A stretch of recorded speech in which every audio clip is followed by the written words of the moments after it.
Have you ever felt like you're surrounded by people, yet completely alone? Maybe it's when you're scrolling through social media, seeing everyone else laugh, travel, love, and you wonder why you feel so disconnected. Maybe it's when you're lying in bed at night, and the silence is so loud it hurts. There's a certain ache in solitude that no one really talks about. It's not physical, it's deeper, existential, like something inside you is quietly asking, why am I the only one who feels this way? But what if I told you this pain isn't a punishment? What if being alone isn't a mistake, but a necessary part of your transformation? Carl Jung, one of the most influential psychologists of the 20th century, believed that true self-awareness can only begin when the noise of the world fades away. Not when you're busy, not when you're distracted, but when you are alone, truly, fully alone. Let me ask you this. When was the last time you sat in silence, not just without noise, but without distraction? No phone, no conversation, just you, with you. It's terrifying, right? Most of us avoid solitude like it's a disease. We fill our lives with people, plans, content, and noise. Not because we're thriving, but because we're running. Running from the thoughts we've buried, from the fears we don't want to name, from the truth we're scared to admit. Jung believed solitude isn't an accident. It's an invitation to go inward, to confront what you've avoided, to meet the parts of yourself you forgot existed. And that's why solitude hurts so much, because it strips away the distractions, the coping mechanisms, the fake smiles, the endless busyness. It leaves you naked, vulnerable, real. And let's be honest, most people would rather stay distracted than deal with that kind of honesty. But here's the twist. Solitude is not rejection. It's preparation. Think about it. Every major figure who has gone through deep transformation, Buddha, Jesus, even Jung himself, had to walk alone before they could become who they were meant to be. They retreated. They went silent. They faced themselves. And only then did something awaken. So maybe, just maybe, your loneliness isn't life abandoning you.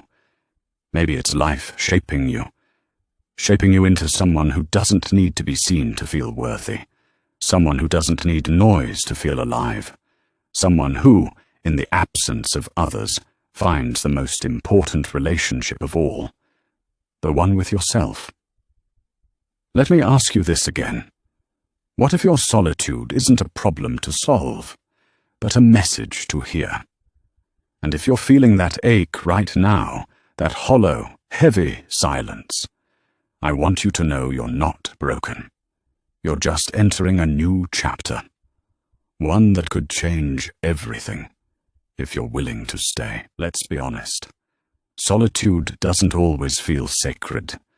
Sometimes it just feels sad, like life hit pause on you while the rest of the world keeps playing. Maybe you've been there, sitting alone on a Friday night, scrolling through photos of people laughing at dinners you weren't invited to. You start to wonder, what's wrong with me? But here's the truth. Nothing is wrong with you, and you're not alone in feeling this way. In fact, more and more people today are reporting deep feelings of loneliness, even when they're surrounded by others. So what's going on? Carl Jung believed that what we call loneliness isn't always about lacking connection with others. Often, it's about being disconnected from ourselves. Let that sink in for a second. When you don't feel at home inside yourself, no amount of friends, texts, likes, or even romantic relationships can fill that void. That's why some people feel lonelier in a crowd than when they're alone in nature. So ask yourself honestly, when was the last time you truly felt connected? to you. Because here's the thing, solitude isn't here to punish you. It's here to reintroduce you to yourself. And that process can be uncomfortable, especially when we've spent years performing for others. Maybe you've always been the funny one, or the achiever, or the one who holds it all together. But who are you when no one's watching? This is where Jung's concept of the persona comes in. He believed we all wear masks to function in society. And that's not a bad thing. It helps us survive, belong, and connect. But problems arise when we mistake the mask for our true face. Solitude strips away that mask, and what's left behind? Sometimes it's a version of ourselves we haven't seen in years. Sometimes it's a self we've never really met. Let's make it real for a moment. Think of a woman in her 30s, always the caretaker in her family. She's strong, capable, dependable. But when her kids leave home and the house grows quiet, something strange happens. She feels lost. Not because she doesn't love her family, but because she's forgotten how to love herself outside of them. That ache, that silence, it's not failure, it's a signal. It's your soul saying, I miss me. This is why solitude matters. Not because it's fun, but because it's honest. And if you can sit through the discomfort, breathe through the quiet, you might just discover something extraordinary. You. Let me ask you, what would happen if you stopped trying to escape the silence and instead started listening to it? Sometimes solitude doesn't just reveal who you are, it shows you who you've been pretending to be. And that's not always an easy thing to face. Maybe you've spent years being the perfect girlfriend, always agreeable, never too much, or the dependable daughter, always putting your parents' needs before your own. Or maybe, just maybe, you've shaped your whole life around what looks good on paper, career, marriage, success, only to find yourself lying awake at night thinking, is this really my life? Have you ever felt that? That quiet, nagging voice that whispers, something isn't right here. That voice gets louder in solitude, and Jung would say, good. Because that voice is not here to torment you, it's here to wake you up. See, most of us live life following scripts we didn't even write. Scripts handed to us by family, by culture, by social media. Scripts that say, be nice. Don't take up too much space. Achieve more. Smile more. Need less. But solitude gives you the rare chance to stop performing and start questioning.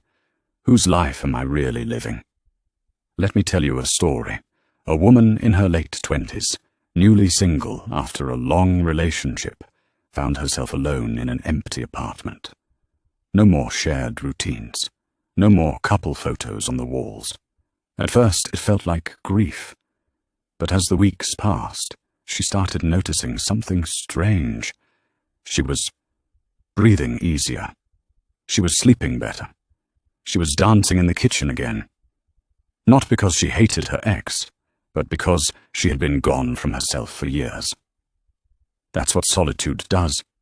It holds up a mirror and asks, are you truly here? So many of us are present in our lives physically, but mentally, emotionally, spiritually, we're on autopilot. We don't even realize it until the distractions fall away, until there's no one left to perform for. Just silence. Just you. And here's the beautiful and terrifying part. Once you see the truth, you can't unsee it. That's why so many people resist solitude. Not because it's boring, but because it's honest. It forces us to face the gap between the life we're living and the life we actually want. So if you're in that space right now, alone, uncertain, even a little lost, I want you to hear this clearly. You are not broken. You are not behind. You are in the middle of becoming, and becoming isn't always graceful. It's messy, it's scary, it's full of doubts, but it's also sacred, because it means you're starting to listen to your instincts, your feelings, your needs. You're learning to trust yourself, maybe for the first time. Let me ask you something. What mask are you tired of wearing? And who might you become if you finally took it off? So what happens after solitude? After the crying, the confronting, the uncomfortable truths, when you finally start to feel whole again? What now? Here's the truth no one tells you. Coming back is harder than you think. Not because you're broken, but because you're different now. The world didn't pause while you were growing. Your family, your friends, your job, they may still expect the old you. The one who said yes to everything. The one who smiled through discomfort. The one who dimmed themselves to fit in. But you can feel it deep in your bones. You're not that person anymore. And here's the challenge. How do you bring your new self into the old world without shrinking again? It's not easy. In fact, it's where many people get stuck. They try to go back to the old roles, but the shoes don't fit anymore. So let me ask you, have you ever returned to a friendship or job or routine after growing, only to feel like you're suffocating? That's not failure, that's feedback. That's your soul saying, this version of me needs a new environment. Carl Jung believed that true individuation, the full becoming of oneself, isn't complete until we re-enter the world with integrity. That means living your truth out loud, not just thinking it quietly in your room. And that takes courage. It means having uncomfortable conversations, saying no where you used to say yes. Disappointing people who expect you to play small. But here's the good part. You're no longer living for approval. You've tasted something deeper. Authenticity. Now, instead of chasing love, you recognize what it feels like to give it to yourself. Instead of pleasing others to feel safe, you build boundaries to protect your peace. Instead of performing, you show up real. And that is your power. Here's something no one teaches us growing up. You can outgrow relationships. You can outgrow your own story. And that's not betrayal. It's evolution. So if you feel like you don't fit where you once did, take that as a sign. Not that something's wrong with you, but that something is awakening within you. This isn't the end of the journey. This is the beginning of living as who you really are.